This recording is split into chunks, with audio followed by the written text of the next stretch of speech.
Assalamualaikum dear students. Today we will talk about law of conservation of mass or matter. Law of conservation of mass basically एक French chemist थे लेवोयर, उनका name था.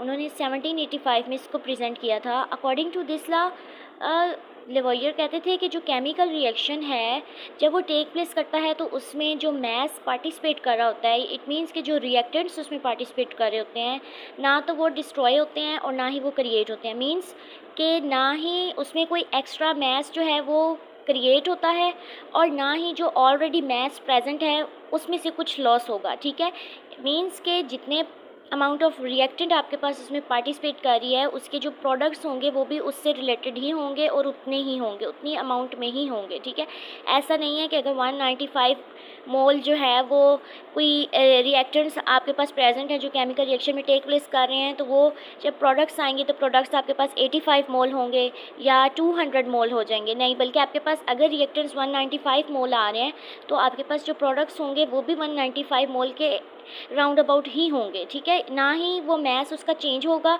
ना ही वो create होगा. होता क्या है बेसिकली जो रिएक्टेंट्स होते हैं वो आपस में अपने एटम्स जो होते हैं उनको रीअरेंज कर लेते हैं. हमने ये पढ़ा था कि जो एटम्स होते हैं उनकी रीअरेंजमेंट हो जाती है केमिकल रिएक्शन में और वो एक फॉर्म से दूसरी फॉर्म में वो कन्वर्ट हो जाते हैं. ठीक है, लेकिन वो क्या करते हैं, अब ना तो क्रिएट होते हैं ना ही डिस्ट्रॉय होते हैं. उनका जो मैस होगा वो इक्वल ही रहेगा टोटल मैस के. जब आपके पास केमिकल रिएक्शन एंड हो जाएगा तो आप उसको रिएक्टेंट्स के मैस को और प्रोडक्ट के मैस को देखेंगे तो it will be equal in weight.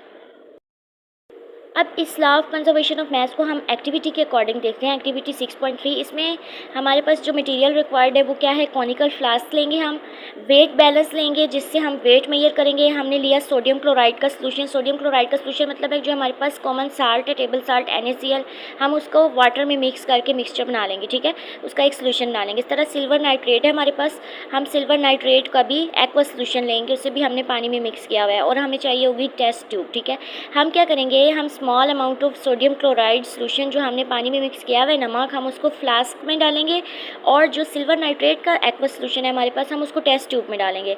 अब हमने क्या करना है, टेस्ट ट्यूब को कॉनिकल फ्लास्क के अंदर हमने इस तरह से पुट करना है कि वो दोनों मिक्सचर्स जो हमने अलग-अलग लिए हैं ना वो आपस में मिक्स नहीं होने चाहिए. जब हम टेस्ट ट्यूब को फ्लास्क के अंदर रखें तो मिक्सचर्स को मिक्स नहीं होना चाहिए, यानी सिल्वर नाइट्रेट और जो हमारे पास सोडियम क्लोराइड का सोल्यूशन है ये दोनों आपस में मिक्सअप ना. स्टेप में हम क्या करेंगे, हम फ्लास्क को जो है वो कॉर्क की हेल्प से सील कर लेंगे और सील करने के बाद हम वेट बैलेंस की हेल्प से वो जो हमने दोनों सॉल्यूशंस पुट किए थे ना, सिल्वर नाइट्रेट का सॉल्यूशन टेस्ट ट्यूब में और सोडियम क्लोराइड का सोल्यूशन फ्लास्क में, हम उसको जो है वो उसका वेट मेजर कर लेंगे ताकि हमें पता हो कि जो रिएक्टेंट्स केमिकल रिएक्शन में पार्टिसिपेट कर रहे हैं उनकी अमाउंट क्या है. ठीक है, अब हमने उसका वेट अपने पास नोट कर लेना है. देन हम क्या करेंगे, वेट बैलेंस करने के बाद हम उन दोनों को शेक करेंगे इस तरह से कि जो टेस्ट ट्यूब के अंदर मिक्सचर या सोल्यूशन प्रेजेंट है वो जो हमारे पास फ्लास्क के अंदर सोल्यूशन प्रेजेंट है उसके साथ मिक्सअप हो जाए. अब उनके मिक्सअप होने के बाद हम क्या करेंगे, ऑब्ज़र्व करेंगे कि उसके अंदर क्या क्या चेंजेस आई हैं. तो हमारी जो ऑब्जर्वेशन होगी उसके अकॉर्डिंग हमारे पास वाइट कलर का एक प्रेसिपिटेट बनना चाहिए. होगा क्या, जो AgNO3 था हमारे पास यानी सिल्वर नाइट्रेट का एक्वस सोल्यूशन, वो NaCl में से जो क्लोराइड है वो जो सिल्वर है उसके साथ मिलके AgCl बना देगा यानी सिल्वर क्लोराइड बना देगा. ठीक है, और NaNO3 हमारे पास आ जाएगा, सोडियम नाइट्रेट और सिल्वर क्लोराइड हमारे पास आ जाएगा. तो सिल्वर क्लोराइड का जो होगा ना वो हमारे पास एक वाइट कलर का मैस प्रोड्यूस हो जाएगा जिसे हम प्रेसिपिटेट कह रहे हैं. ठीक है, अब जब हमारे पास प्रोडक्ट आ गया है तो हम अब दोबारा से उसका जो है वो वेट करेंगे. तो आप ये ऑब्ज़र्व करोगे कि दोनों का वेट इक्वल होगा, यानी जितना हमने रिएक्टेंट्स का वेट मेजर किया था बिफोर केमिकल रिएक्शन होने के बाद जो हमारे पास प्रोडक्ट्स आए हैं सिल्वर क्लोराइड और सोडियम नाइट्रेट, तो उनका जो मैस है वो सेम होगा एज रिएक्टेंट्स. ठीक है, इसी को जो है वो law of conservation of mass को आप दूसरी एक्टिविटी से भी समझ सकते हो. ये बहुत ज़्यादा इजी है. आपने करना कि एक चाइना डिश लेनी है और उसके अंदर कुछ पीसेस आयरन के ले लो.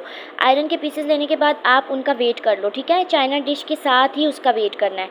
अब चाइना डिश के साथ उसका वेट करने के बाद आप उसको करो, आप उसको वॉशरूम में 5 डेज़ के लिए 4 to 5 डेज़ के लिए आप उसको रख दो. हमने उसको वॉशरूम में इसलिए रखा कि वहाँ पे पानी का कॉन्टेंट भी प्रेजेंट है और एयर भी हमारे पास प्रेजेंट है. तो जब भी आपको पता है आयरन जब भी मॉइस्चर और एयर के साथ उसका एक्सपोजर होता है तो उस पर केमिकल रिएक्शन टेक प्लेस करता है। तो आपने क्या करना है, आफ्टर 5 डेज़ आपने उस डिश को वहाँ से निकालना है और फिर आपने क्या करना है, उसका वेट मेजर करना है। तो आप ये ऑब्ज़र्व करोगे कि ऑब्जर्वेशंस आपने क्या करनी है कि उसका चेंज मैस उसका चेंज हुआ या मैस उसका इंक्रीज़ हुआ या नहीं हुआ, ठीक है।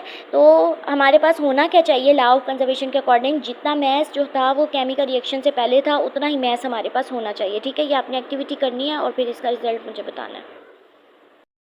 ओके स्टूडेंट्स, अल्लाह हाफिज़।